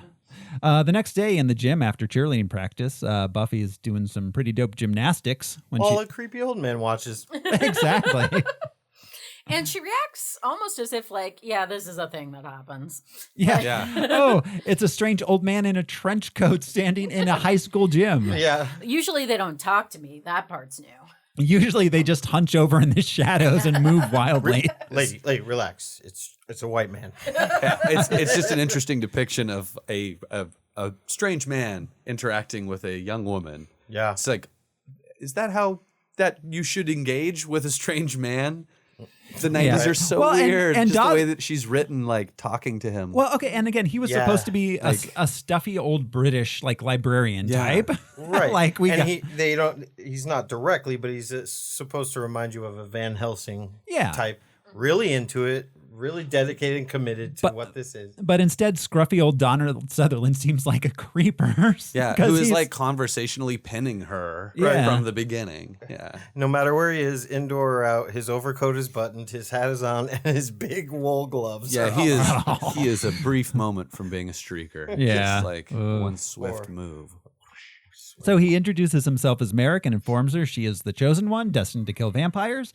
He's a watcher whose duty is to guide and train her. I know what watchers are, but it started with him just watching. Yeah. He likes to watch. That's what he... Not in a guidance way, she's in a leotard way. Hey, not to kink shame anybody, but in this situation, she is underage. If you like Fifi. Yeah. Well, and he says he's late. So he hasn't been watching her the whole time? No. He just started watching her? He's been looking for her. Yeah. Oh, yeah. And did they ever explain what tipped him Yeah, off? he said, I could never be sure until this moment that it was you. But it when I doesn't- saw you tumbling. Yeah. As he called it. Right. So it's Which Has is he what been it going is. to gymnastics fairs throughout the LA area? There are 9-year-olds that can do that. Yeah. So in the show, it's more explained that, a Slayer dies and another one gains her powers, essentially. She's called, and she gets supernatural strength and agility. And actually, that's in the Origins graphic novel. So there was a scene that was supposed to explain this in the movie. Yeah, and in the Buffy show, there's actually a flashback to a point where we see Buffy being called by at Emory High School, but it's a different situation than this. Interesting. Mm-hmm. So he just happened to be in LA and happened to find the Slayer. Yeah, so we don't know what the deal He was is just in this creeping movie on high particularly. schools and- Yeah. Later, he has... How many guys have gotten away with that? It's like, I loved that somersault. Would you like to be a superhero? Come with me. Follow me to the cemetery. Yeah, it's my super van. I feel like I've seen a few Law and Orders that start that way. Right. So she initially rejects his claim, thinking he's a creep or crazy, but is convinced that he is right when he describes the recurring dreams of past Slayers that she's been having. This scene, I think, has some of the good, like, Joss Whedon quippy back and forth. Oh, totally. Yeah. Yeah. Does Elvis talk to you? Yeah. Yeah, those jokes. Mm-hmm. And he knows about the birthmark that she had removed Yes. years before. Yeah. The big hairy. Big hairy mole. And It's a mole, which that's an odd birth. Usually in stories, it's a birthmark that That's looks shaped like something, yeah. It's like a wine The map stain, was on that her kind of thing, shoulder all along, It's like, that's a mole. Yeah. Yeah. I have 3 moles right here. Like if he just went up to the wrong person. The mole thing is completely abandoned in this series. Oh, okay, There's good. no talk of moles. Yeah. As is the menstrual radar. Yes. Yes. Oh, because that was an interesting power set. That was like some Yeah. Spider-Man level. What did Right. he just say to her? The bears can smell you. Yeah, that's very much what it felt like. Yeah, it came up a lot. Like, your menstruation serves a special purpose, Buffy. I'm here to tell you all about it. Whoa, Vampires are... I've brought a special video to tell you about the changes your body's Vampires are really experiencing. into me 3 days out of the month. That night, they visit the graveyard to wait for a fresh victim to rise from the grave. Meanwhile, at the school, Cassandra, one of Buffy's clique members, is kidnapped by vampires. Back in the graveyard, the undead finally rise, and Buffy slays her first 2 vamps. Meanwhile, across town, Benny visits Pike, floating up to the second-story window, looking suspiciously pale with pointy teeth. Pike does not invite him in. So this is the one and only instance of the vampires flying. Yeah, Right. Or that would have been very Floating. handy Yeah. many times in this movie. Right? Yeah. I mean, why? Yeah. If Well, we see Lothar or Lothos. Of the hill people. We see him float. I know, He I thought floats, that but too. he's like That's true. The king of He's the- the head vampire. Right. You have to kill the he's head like vampire. the governor of the vampire Yeah, David nation. Arquette became a vampire yesterday. Yeah. So, Right. like, it could make sense, like, if just some of the vampires could do it, like, it was something that took centuries to master. He's Yeah, like a no, but- vampire Yeah. savant. Well, I mean, the real answer is that we've got the harness for 2 days. Yeah, true. That's what I was going to say. I'm sure it was like, the director. Like, well, he could just fly up there. Yeah. Do you know what I mean? I'm sure. Yeah, I'm instead of, sure like, Whedon's knocking on his script door- was yeah. vampire accurate, like his show. Vampire accurate. But you know what I mean? But you know, the shitty director, we need a gag and we need them to interact. How Yeah. about he's floating out that window? I But feel like vampires don't. Yeah. David Arquette was like not used to his full extent because nobody knew that he was as funny as he is. Like physically, I think that it just kind of happened that he was Yeah. that funny in this movie. Yeah. But he should have been used as some sort of proto angel. I'm kind of a good guy vampire. Yeah, that would have been cool. interesting. But was Or- just like the whole time. I would have even liked like kind of a like discovering vampire powers and Yeah. To experience it through him instead Yeah. of him just being like, I'm hungry. Yeah. Right. Oh, which was cool. I thought that was funny. Like him whining to his buddy, like, dude, Right. please let me in. And Yeah. eat Right. you. Let me Yeah. eat you. Yeah. Yeah. Invite me in. The whole scene is just set up for that line of like, I'm hungry, you're floating. Yeah. Exactly. That's it. Which was funny. It was funny. It It was was a funny funny, but, gag, like, it's a it could lot have to been do played to just so for much that. more. Yeah. Yeah. Well, so I saw an interview with David Arquette that was done just recently, I think like last year. And the one thing he had to say about Buffy was that Donald Sutherland wouldn't let anyone on the set smoke the entire. No, that's amazing. Which it's smoking, but nonetheless, it's like, dude, why are you in charge of this set? He's like, because I just quit smoking and I can't start smoking because of Buffy. What? That is Yeah. bonkers. Yeah. That's a lot of control. But Yeah. then in a couple years, he played the smoking man. Oh yeah. When?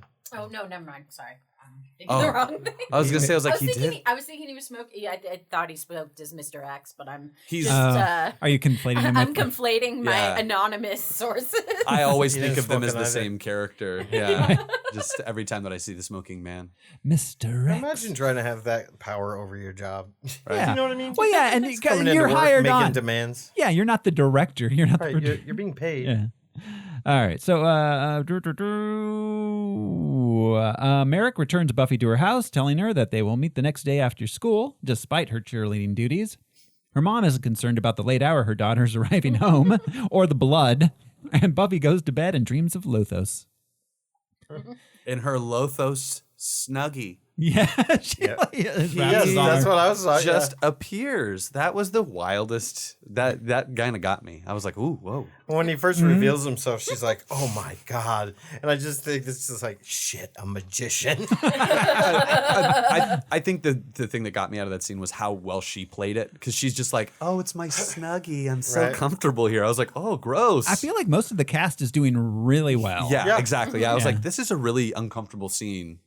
Yeah. And it's uncomfortable because of how they were both playing it, just casual. Meanwhile, in Lothos's lair, Cassandra meets the head vampire. The next day after cheer practice, Merrick confronts Buffy for missing their meeting. Buffy protests behind the... I don't know what I was trying to write here, but They're in it'll the- correct me into nothing. They're in the locker room. Yeah. But Which is weird. This is a naked place. yeah.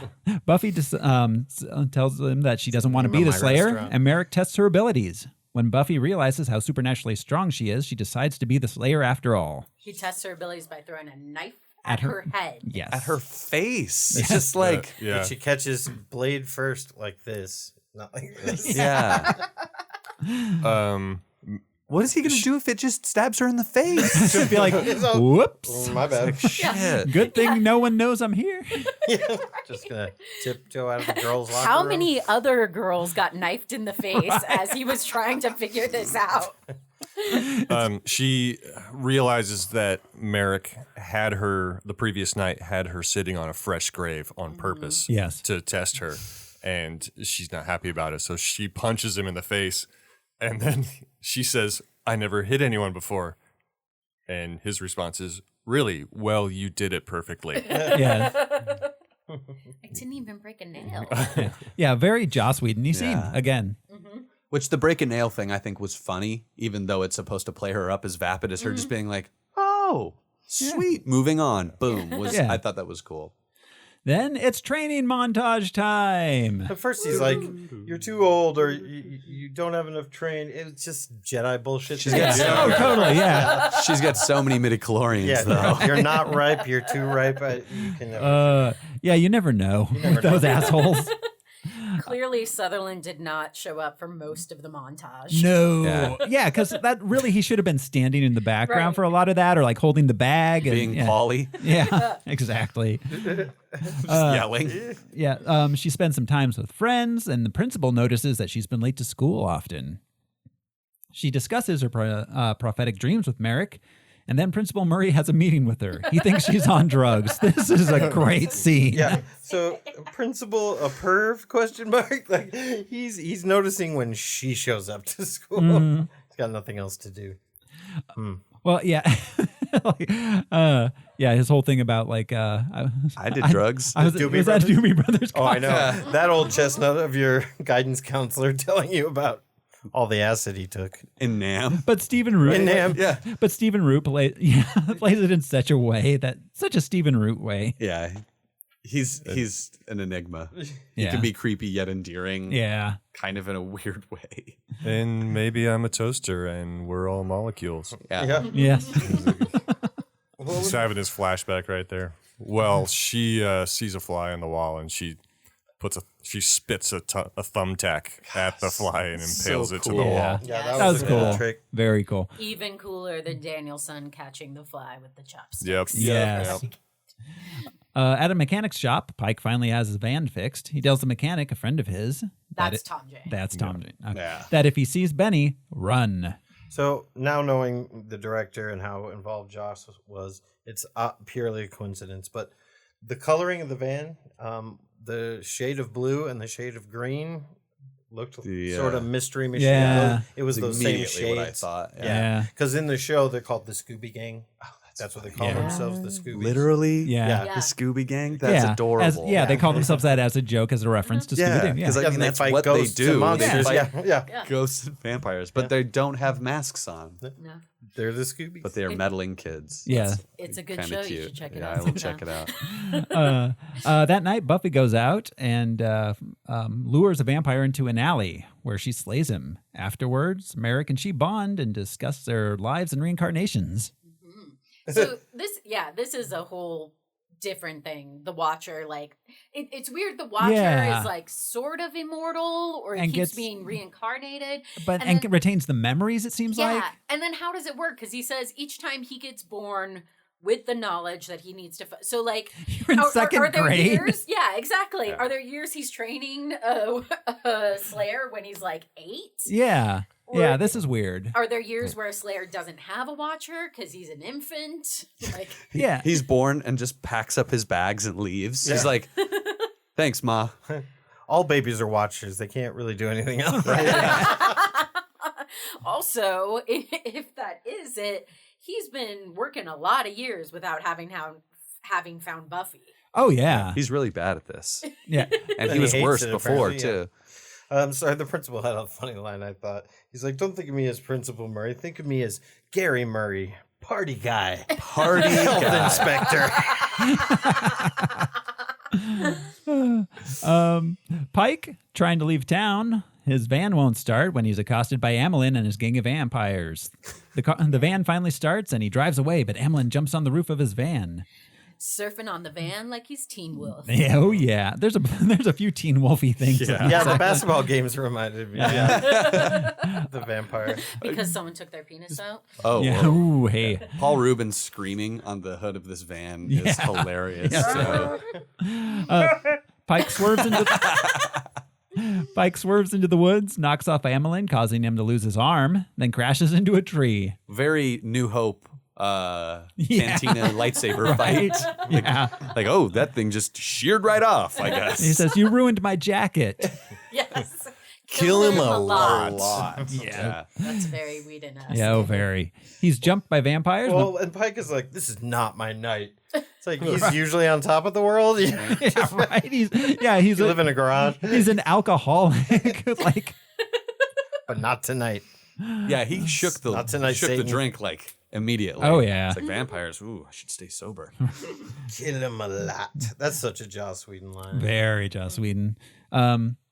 Yeah, she saved the world a lot. Yeah. Buffy and Merrick arrive just in time to rescue him. He passes out, and then Buffy takes him back to her house. A cute line. She says, "You know this guy?" And Merrick says, "Well, somewhat. He's rather fond of passing out just as I happen by."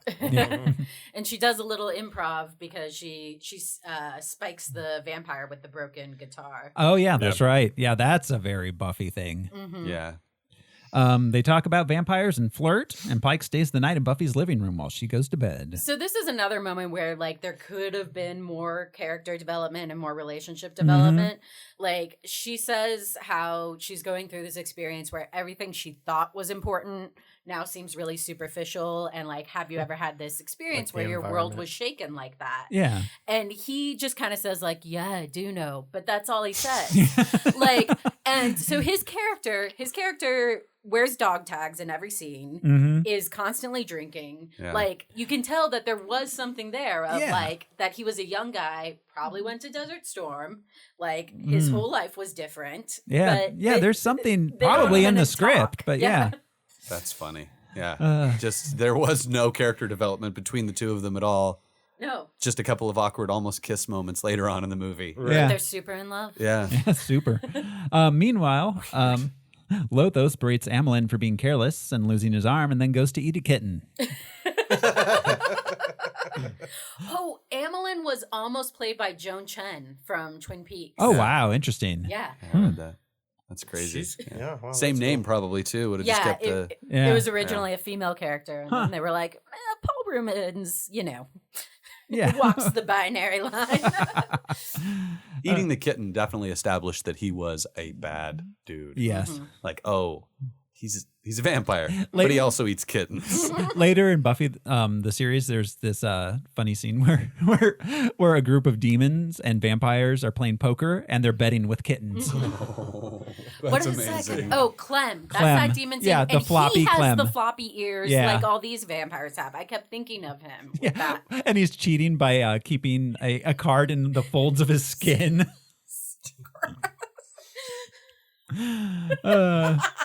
Gross.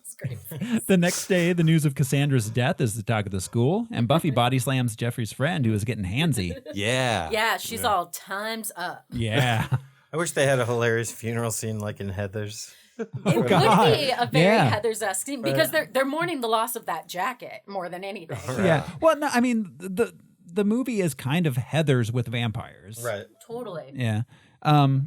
So after school, Buffy tells Merrick that she's going to the game to cheer, despite his reservations, that it's a frivolous waste of time. During the basketball game, Buffy discovers that Grueler's a vampire. She attacks him and he flees. That's when we see Affleck. Yeah. When Affleck. Affleck gives him the ball. Argo. She he shouts was in the movie. at Donald Sutherland. What was his name? Merrick. Merrick. He Merrick. knows who I am. To the entire crowd of people. Like, yeah, Buffy, you weirdo. Well, okay, so I'm telling the world. yeah, so this is weird because like she's been like, didn't Paul Rubens see her? Yeah. But he doesn't know her name. So Okay, Merrick all right. had that whole conversation with her where he was like, you can't tell anyone you know about this. You can't tell anyone that you're the Slayer. Once they know who you are, they will come after you. So she's saying, this vampire knows who I am, So I have to kill him because he can tell them. But he wouldn't know she was the Slayer. She hadn't run on the court anyway. Yeah. Well, I mean, I understand she had to stop him, but also, I mean, I don't know. This was just not very well communicated to the audience. No. Yeah. This Not at all all. of these beats. Except for the crowd. It was well communicated to that crowd. So come on, all you hog fans. yeah. Shake your caboose. So she steals a biker's motorcycle and gives chase. Along the way, Pike, in the midst of buying his own motorcycle, coincidence, spies her and goes after her. That is lucky that he was buying a motorcycle and sees Buffy happen by on her own motorcycle. This scene, Captain Marvel. There's a lot of pointing to it being the Terminator, and I hadn't seen this movie before. Seeing this, I was like, this is more what that was, which I'm sure is referring, it's pointing directly at the Terminator, being like, she's bad, she's going to steal a biker's motorcycle. Like, I thought that was a cool, like, establishing, like, how badass she was. Yeah, like, totally. When she's on the bike, she's very much a dude in a dress. Yeah. Oh, God, the stunt guy. Every shot is shoulders down. Some of the stunts were, Oh, yeah. The one where in the graveyard where she lands on Pike, like, it seems like maybe just some crew members or something just sort of tossed her at him. Like, it was the weirdest thing.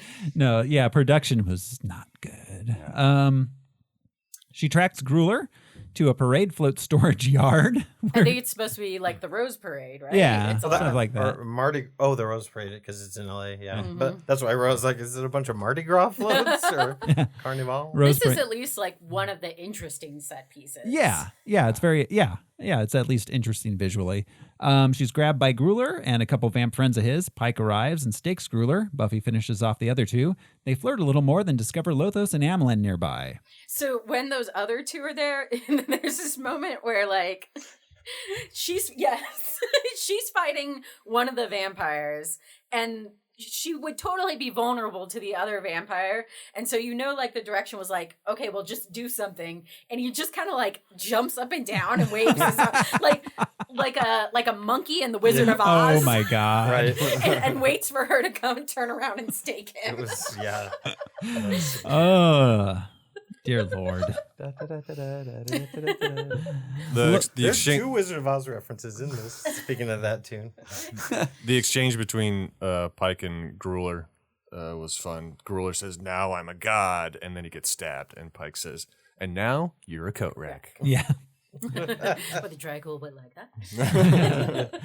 An action star. Lothos puts Buffy into a trance, which Pike tries to break her out of, but Amelin roughs him up. Merrick arrives and tries to stake Lothos when he is about to bite Buffy, but Lothos grabs the stake and turns it on Merrick, stabbing him instead. Lothos and Amelin leave, Lothos saying Buffy isn't ready yet. So apparently in the script, it's revealed that Lothos has previously turned his powers onto Merrick and caused him to kill the Slayer himself. Oh, interesting. So or bitten the Slayers. It was that he wanted to. So it's Lothos has Merrick cornered, and he says he's going to turn him into a vampire. Once he's a vampire, he will give him Buffy's location, hunt her down for him because he'll be under a spell. So then Merrick kills himself, and that's what's supposed to happen in the script. They thought that was too dark, and they didn't want that to happen. So instead, we got this very lackluster scene where Donald Sutherland improvs like some lines from Hamlet. Yeah, and like he just like so like phones it in when he's like holding up the stake to kill him. Like this is this is the most powerful vampire ever, and he's just kind of like. He holds the stake up and like shambles towards him. Like. You should be afraid of any guy that can play a violin with gloves on. That's dark magic. And what is the ready about? What is that? Like, what are we getting ready for? She's not ripe. Yeah. No, it's yes. All right. So as Merrick dies, Buffy holds him and he tells her to do things her own way rather than live by the rules of others, and gives her one final clue to remember about the music. Was it around this time? There was a point around this time where it looks like she gave herself like a Bob Geldof from The Wall haircut herself. Like it was all crazy and all right. Anyways, yes. Yeah. When Pike shows up, he says that he's there to save her butt, but she saved his butts, and he said it was an exchange of butts. Yeah. It's very Tina Belcher. The next day at school, Buffy tries to open up to her friends about what's been happening, but they are not supportive, and she feels even worse. Pike finds her walking, and they argue that, and she's shopping, and she tells him that she's not going to hunt vampires. She's going to the dance. She and Pike angrily part ways, but they were overheard by Benny, who realizes she's the Slayer. I'm not disappointed, just angry. That's a good line. One of the lyrics to one of the songs at the dance is, "You will exhale a cinnamon cloud." What? Very cloves. Smoking cloves. Maybe. Meanwhile, Amelin informs Lothos of the Slayer's identity, and Lothos tells him they'll wait and attack her at the dance. What's worse than a DJ? An immortal DJ. Oh, wow. The immortal. So the original DJ, I think, is Slash, right? Yeah. It is. Yeah, and then the vampire DJ is a pre-transition Alexis Arquette. Yep. Then it's a mini montage of Buffy and Pike. What? The DJs, what a bunch of cameos back to back. Yeah. Wow. Then we get a mini montage of Buffy and Pike getting ready, Pike presumably for killing vampires, and Buffy picking out dresses. The dance. Pike sharpens a scrub brush. Yeah. He also has a very transitional moment where he shaves off his soul patch. Oh, yeah. Shows things are getting serious. Thank God. He doesn't want that slowing him down. He puts a comb through his hair for the first time in a decade. The dance arrives, and Buffy is dismayed to find Jeffrey has dumped her for one of her friends. She's sad and alone when Pike arrives and asks her to dance. He broke up with her machine. Yeah. You broke up with my machine? That was the funniest line in this whole movie, I think. No, To this point. On the dance floor, to the soothing sounds of Toad the Wet Sprocket, they kiss. Oh, jeez, the 90s, man. Right. that combined with the "you broke up with my machine" Oh, is like seriously. 90s. There's an exchange here that I feel is probably like the heart and soul of the entire Buffy the Vampire Slayer mythology, which is he says to her, "You're not like the other girls," and she says, "Yes, I am." Yeah, Yes, I am. That was really good. Yeah, that was cool. That is like kind of like encapsulates the entire Buffy ethos. Right. Yeah. Yes. And all the thing at the dance, it was just like a funny version of Carrie. Yeah. Totally. Yeah. Which is probably why they didn't allow for the burning down of the gymnasium, because it would have been a Carrie parallel, and she would have been seen as the crazy lady who burned down the gymnasium. As well as them not having the budget to burn down a gym. You know, burning down a building is expensive. The bucket of blood could have been a device. Yeah. So, you know, like like when you smear the zombie smell on Walking Dead. You drenched somebody in the blood and then book while the vampires all head over. Well, they do kind of have that, like when she runs out there and like, oh, guys, it's okay. I think they just want her. Oh, yeah. At that moment, the vampires arrive, attacking teens outside and throwing open the doors, demand that Buffy comes out or they'll come in. Buffy confronts the vampires outside. And this was a neat device of that they were all invited. Yes. They were seniors. Yeah. So they can all come in. We don't invite them in. I already did. They're seniors.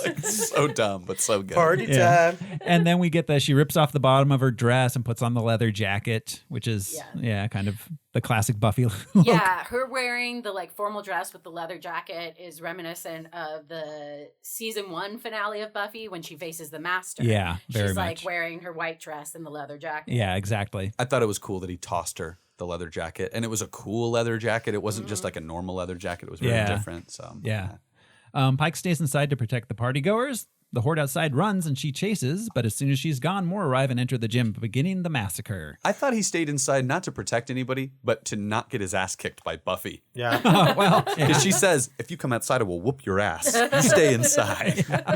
What's funny is like Stephen Root, the principal, he's like, That's definitely not a student. Yeah. And then somebody's like, that's the new drama teacher.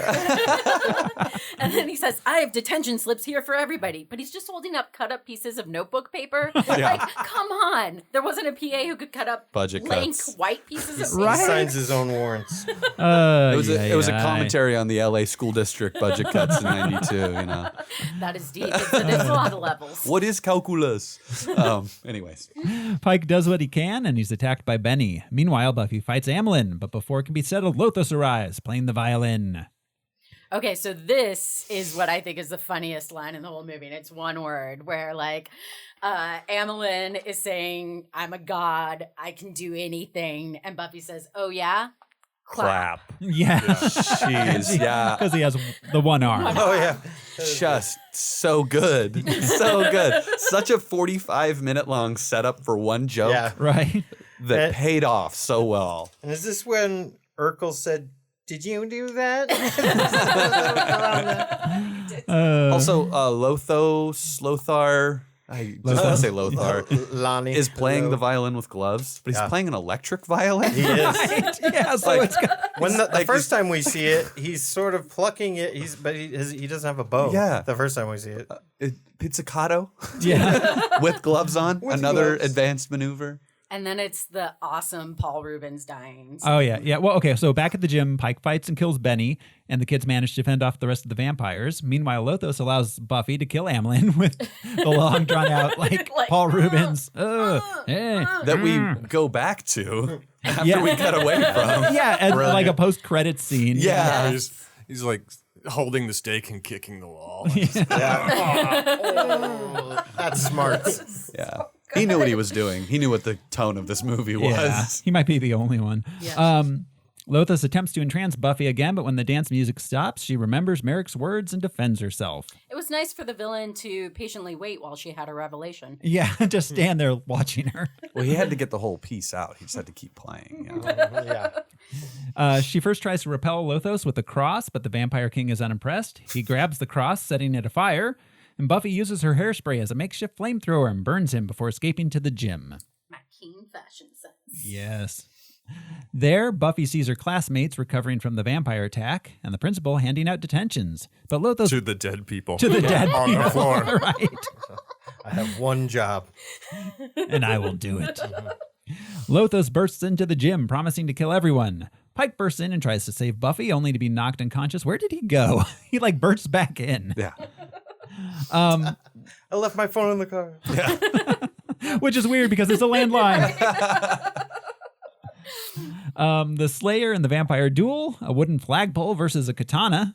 And The flag of California. yes. Which I thought was great instead of it being like the U.S. flag Yeah. or something.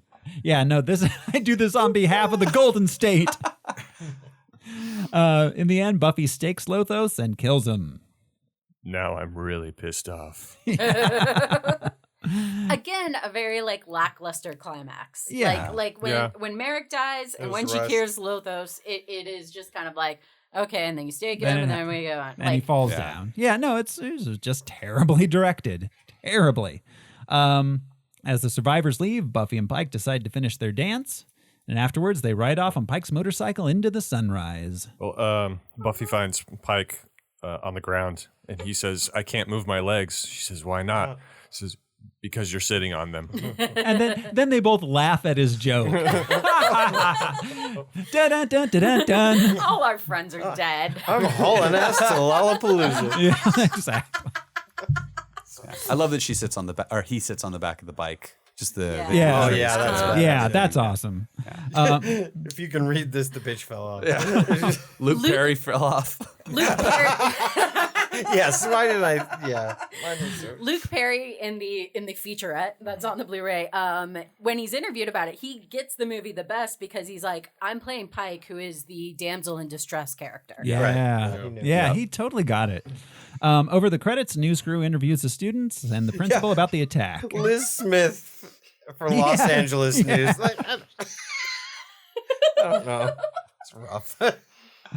And yeah, that's it. That's the movie. We get one last scene of Paul Rubens dying, and then it's The then it's principal the says CNC he, Music Factory again. it is. Principal said he went to Vietnam or to Nam. Yeah. It turns out he just watched Platoon. And the Young Republicans. Yeah, line. the Young Republicans line was so funny. Oh, God, With yeah. their cold, dead eyes. They were like animals or young Republicans. Like, whoa. And then there's like Buffy's ex-boyfriend, who like Jeff. who was deflowering her friend in the car while the whole thing Oh, goes God, on. yeah. And then when they interview and she's just like crying, like, I can't believe we did that. Like, And he was like, well, yeah, I saw it, from a distance. yeah. So, that's Buffy the Vampire Slayer. Indeed. Yeah. It is what is it? It's got its good, it's got its bad. It's a proto Right. Yeah. modern woke comic book movie. Exactly. I think it's one of those things where, like, after you were a fan of the show and you watched the show and got into it, you forgave whatever. Yeah. Do you know what I mean? But yeah. So it wasn't bad. I originally saw this movie in a 4th grade slumber party at as part of a triple feature with Ladybugs and Three Ninjas. Oh, wow. Man. This was definitely the best of those three. I'd say so, yeah. For real. But I remember loving it. Like, me and all my 9-year-old girlfriends were like, this girl is kicking ass. She's hilarious. Like, we would quote it all the time to each other. My high school girlfriend and her best friend watched it constantly, Amber and Talia. Mm-hmm. Yep. Yeah. So yeah, I saw it a number of times through them. So we do have to rank it, guys. So I'm thinking to kind of start with, at 12 and 13, we've got Supergirl and TMNT 2. Where's Swamp Thing 2? Swamp Thing 2 is where is it? Is up a little higher at number 11. Because my opinion on this is I think that if this movie and Swamp Thing 2 had been mixed together in some way, they would have both been better movies. Right. Like if Heather Locklear were like Buffy. Well, no. I mean, if there were some more elements of Buffy and Heather Locklear and some of the plot development of and the budget of Swamp Thing 2. Yeah. Okay, so we've got The Return of Swamp Thing at number 11. Below that's Supergirl. Above it is Superman 3.